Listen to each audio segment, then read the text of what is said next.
The greatest victories can leave the deepest scars. The brightest crowns can bury the soul underneath their weight. You can master every battlefield. You can build kingdoms in your name and still lose the only war that ever truly mattered. The war for yourself. The world taught you how to win. It taught you how to sharpen every weakness, crush every hesitation, climb every ladder until you wore your ambition like armor and your drive like a second skin. And you listened, you fought, you achieved. You learned how to silence the small, restless voice inside you, the one that wondered if maybe, just maybe, winning wasn't the point. You built the machine they applauded. A machine of flawless execution, a machine that hit every target, outran every failure, optimized every breath for maximum impact, and it worked. It worked so well that even you forgot there was a human being trapped inside it. But in the hollow spaces between the trophies, in the nights when the silence pressed so hard against your chest you thought it might break your ribs, the question began to rise. Was any of this ever really mine, or did I just become the machine they needed me to be? Carl Jung once warned that the persona, the mask we craft to survive in the world, is necessary but lethal when mistaken for identity. And you had mistaken it. Somewhere along the line you didn't just wear the mask, you became it. You optimized every detail outside of you. The brand, the results, the image, until the reflection in the mirror was so polished you couldn't see through it anymore. But the human underneath, the messy, dreaming, aching soul you started with, was left to starve. You optimized everything except your own aliveness. And while the machine you built survived, the soul you abandoned began to whisper in the cracks, not with anger, not with rage, but with a sorrow so deep, so ancient, that it could no longer be ignored. The machine can win every race, it can climb every mountain, it can accumulate every crown, but it cannot live. And if you're hearing this, if some hidden part of you is stirring at these words, then maybe, just maybe, it's not too late. Not to win, not to climb, but to come home.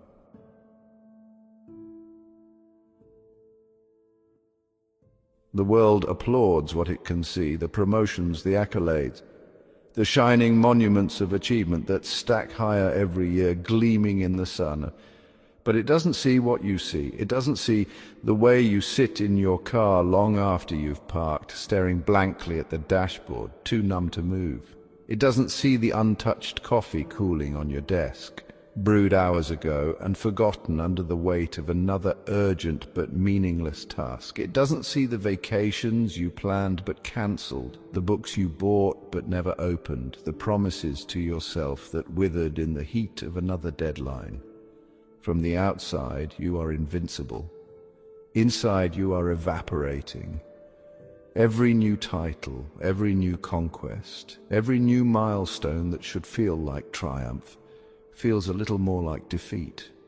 Carl Jung warned that over-identifying with the persona, the social face, strips the soul until only a hollow shell remains.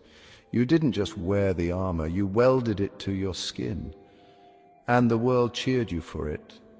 Every milestone was a fortress, but you forgot to build a door back to your own heart. You move through your days like a shadow performing old routines. The meetings happen, the victories are recorded, the congratulations pour in, but none of it touches you anymore. There are moments, sharp and terrifying, when you realize you don't even remember why you started chasing these things.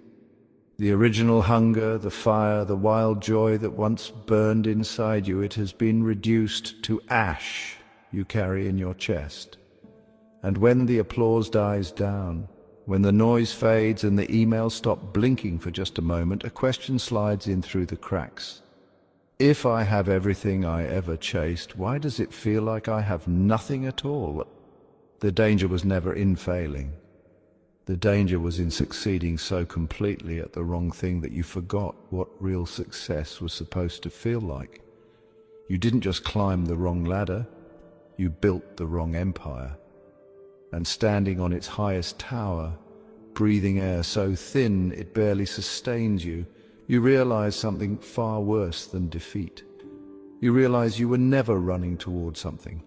You were only running away, away from the terrifying stillness, away from the soul you abandoned, away from the life that still waits, silent and patient, beneath the ruins of all you thought you had to become. And now there is only one way forward, not higher, not faster, but deeper. Deeper into the self you thought you could outrun, deeper into the life you forgot how to live.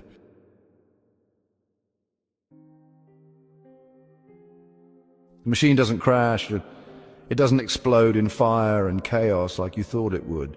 It crumbles, silently, relentlessly, piece by unnoticed piece. It starts when the laughter feels hollow in your own mouth. When you catch yourself nodding through conversations you aren't really hearing. When you stare at the blinking cursor on your screen, realizing you've forgotten what you even wanted to say. The outside world sees no difference. You still show up, you still deliver. But inside, something vital is leaking away. Carl Jung warned that the less a man embodies his real self, the blacker and heavier his shadow becomes. And your shadow has been waiting, patiently, quietly. It's not some monster clawing at your walls. It is the ghost of everything you abandoned to become unstoppable. It waits in the text messages you don't return, in the birthday you forgot you missed, in the creative idea you had 3 months ago, the one that you buried because it wouldn't scale, wouldn't impress, wouldn't matter. It waits in the tiny silences you drown with noise. You perfected the world around you and abandoned the world inside you. And now the world inside you refuses to stay silent. You notice it when the applause feels like static against your skin, when victories land with a dull thud instead of a roar, when you finish the project, close the deal, win the award, and instead of feeling triumphant, you feel nothing. You tell yourself you're just tired. You tell yourself it's just a rough patch. You tell yourself it's normal. But part of you knows. Part of you feels the widening cracks in the armor you built too well. Part of you feels the soul you left behind at the starting line, still standing there, still waiting, still wondering if you'll ever come back. And the truth is as brutal as it is simple. You didn't just build the machine, you became it. And now the machine is dying because it was never meant to live. And the real question, the one you can no longer outrun, is this: will you die with it? Or will you finally let the mask fall and remember the face you had before the world taught you how to forget?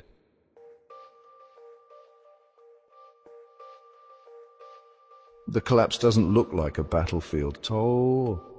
It looks like forgetting why you opened the fridge. It looks like standing in the shower long after the water has gone cold, too tired to step out. It looks like rereading the same email 3 times and still not caring enough to answer. You thought collapse would be dramatic. You thought it would be a breakdown loud enough to make the world notice. But collapse, real collapse, is a quiet betrayal. 1,000 small surrenders you don't even see until one day you wake up and realize you don't know whose life you're living anymore. Carl Jung called it the return of the shadow, the reckoning that comes when the structures you built to survive can no longer contain the parts of you tried to exile. You thought you could outwork it. You thought you could outrun it. You thought you could out-hustle your own soul.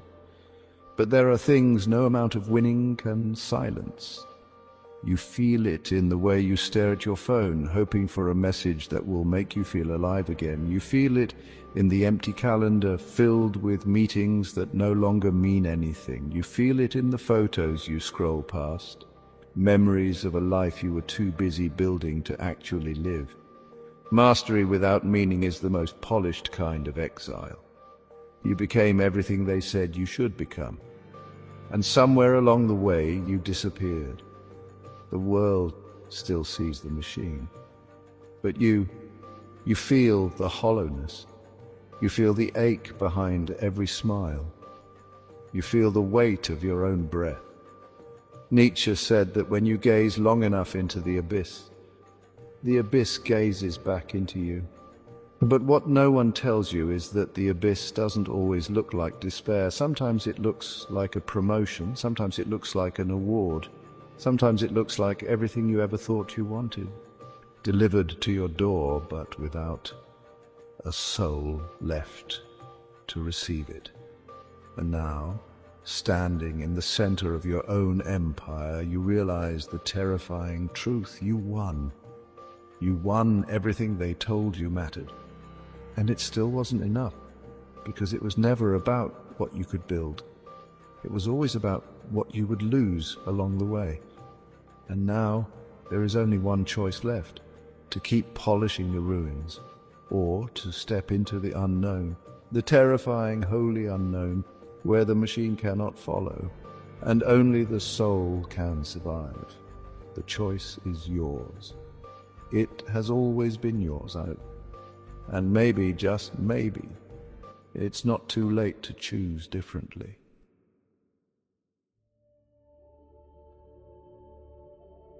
When the machine finally breaks, it doesn't leave you with nothing. It leaves you with something far more dangerous: silence. The silence you spent years drowning with noise and accolades and endless motion. The silence you worked so hard never to hear. Now it fills every room you enter. It clings to your clothes. It echoes back every hollow victory and half-lived moment. And in that silence, a voice you tried to kill starts to speak again. Not the voice that strategized your rise, and not the voice that calculated your next move.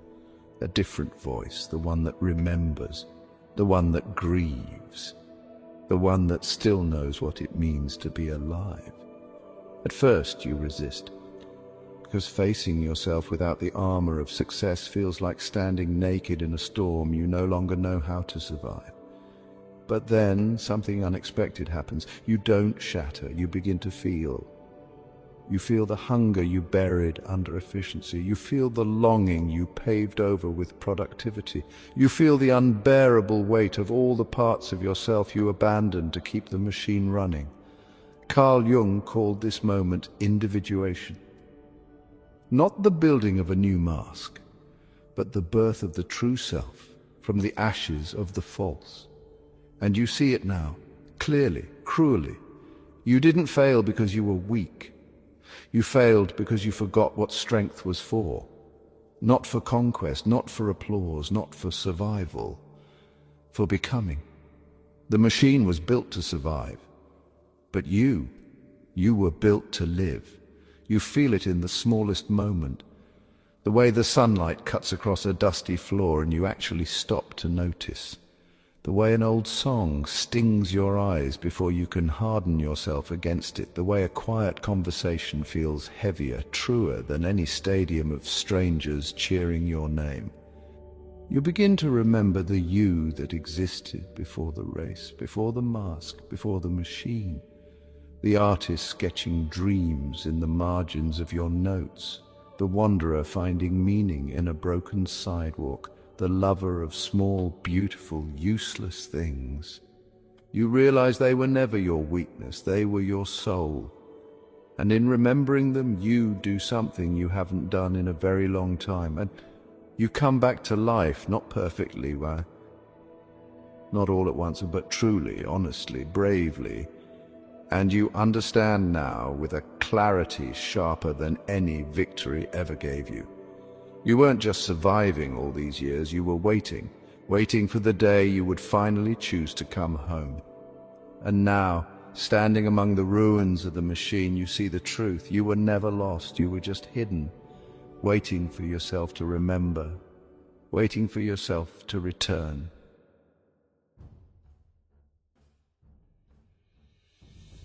You do not rebuild the machine. You do not glue the shattered mask back together and pretend the cracks are just character. You walk away from it, you leave it where it fell.